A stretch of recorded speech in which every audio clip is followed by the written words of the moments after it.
homesteaders, gardeners, and cooks. My name is Jennifer. Welcome to Miles Away Farm. Thanks for joining me in my kitchen. Excuse the informality here. I am making a homemade Dijon mustard, and this is Dijon 2.0. I have a video on Dijon that I've been making that recipe for many, many years, but this one was in this canning book, and I thought I would give it a try. So come join me. This is going to be a quick one. So into my pot, I have 2 cups of chopped onions, 2 cups of Pinot Grigio wine, and it's interesting that they actually called out Pinot Grigio by name rather than just a white wine. And this is from 14 Hands, which is a winery that is somewhat local to us.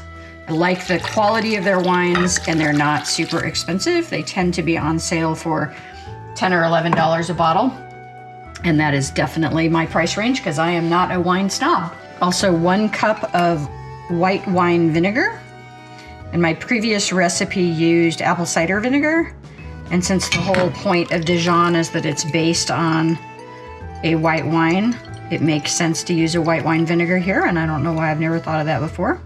This is a 1/4 cup measuring cup, so I'm going to do this 4 times. Teaspoon of sea salt,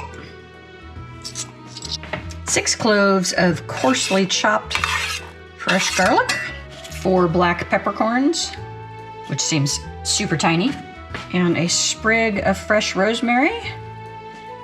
And I have some rosemary in pots on my front porch in kind of a little bit of a protected spot, and amazingly, they have survived 20-degree night on a couple of occasions, so I fully expected them to die, but they're still alive, which is awesome. So this is the base of this original recipe. I am going to add a few things from the previous recipe just because I like the idea of the flavor mix, and that is, these are juniper berries from my juniper tree.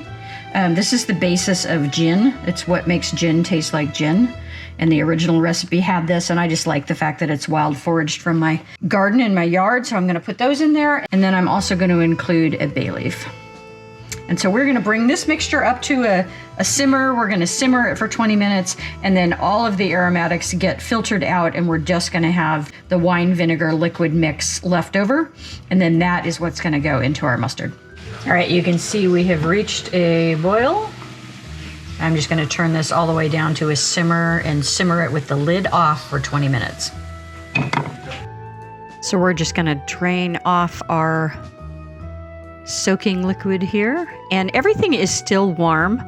And if you want your mustard to have kick, chill this before you add your mustard powder and your mustard seed. That's part of what gives it a stronger, hotter flavor.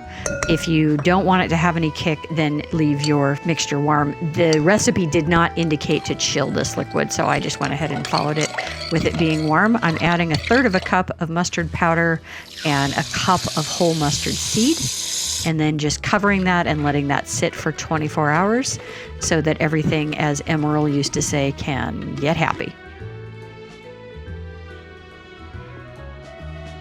All right, you guys, it's the following day.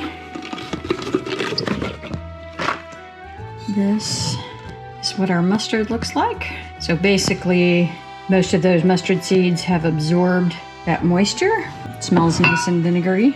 I'm gonna dump this in a blender and then add some water, get it to the consistency that we need.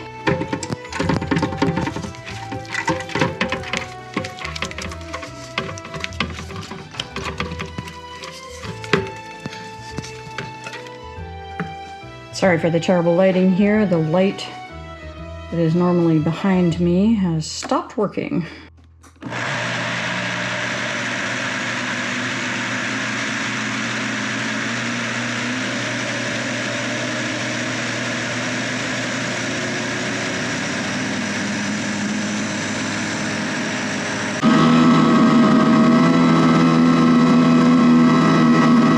All right, that is really thick, and most blenders would have totally bogged down there. And I can smell the motor, so that was probably not the best idea. I'm gonna add in, the total recipe is 2 2/3 cup of water. So I know we're gonna need most of this.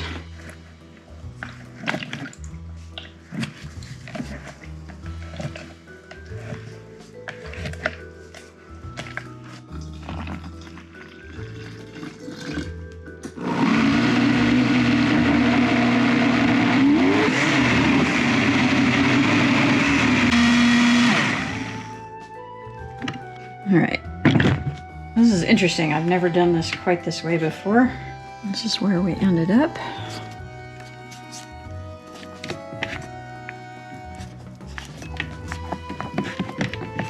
And that actually looks pretty good. So now I need to put this into a pan and heat it.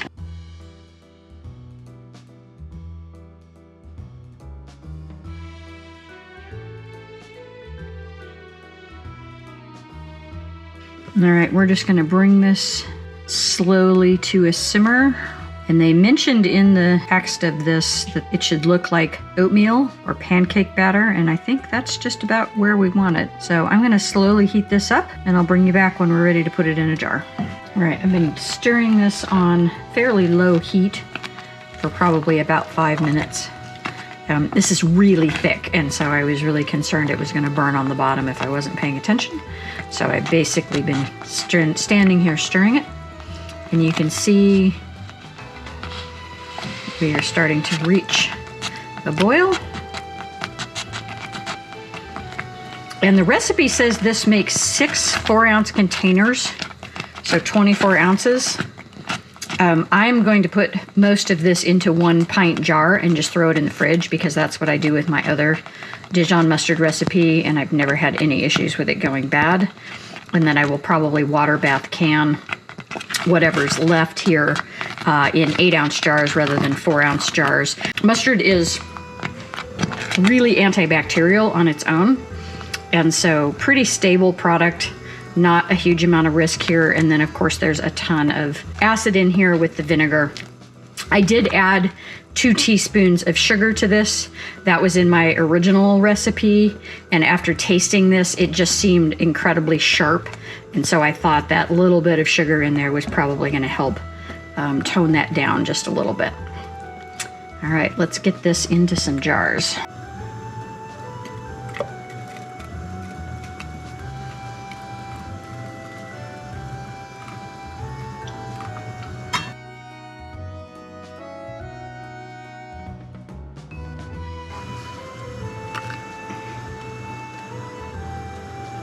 This is more like the ball recipes I'm used to, where it makes considerably more than what the recipe states it makes.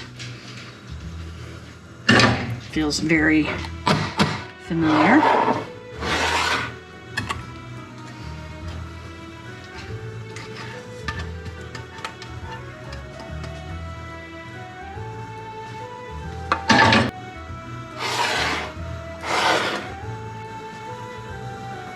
And these are 1/4-inch headspace.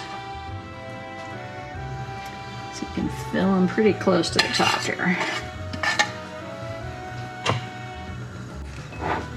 Wipe our rims.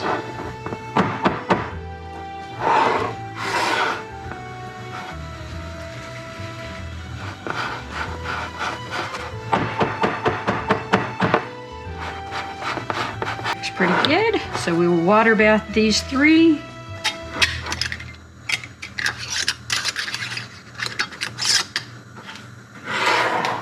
And the pint container of this will usually last me over a year.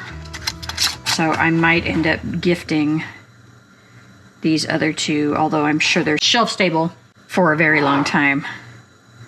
But this much Dijon mustard will last me a couple of years for sure.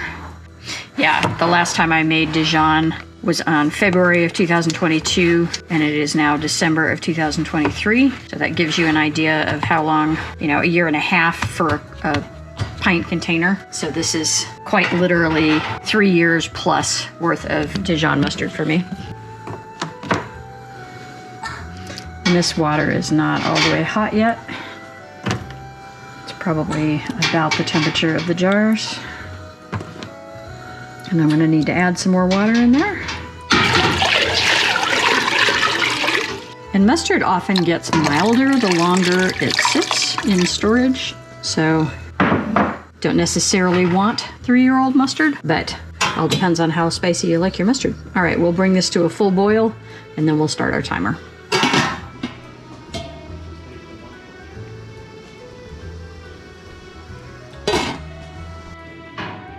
All right, so this got processed for 10 minutes, and then I took the lid off and turned the heat off and let it sit for 5 minutes, and now it's ready to come out of the canner.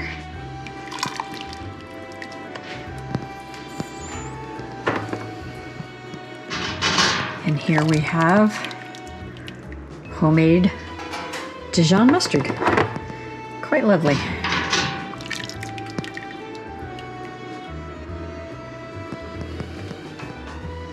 Guys, homemade mustards are really, really easy to make and infinitely adaptable to your tastes.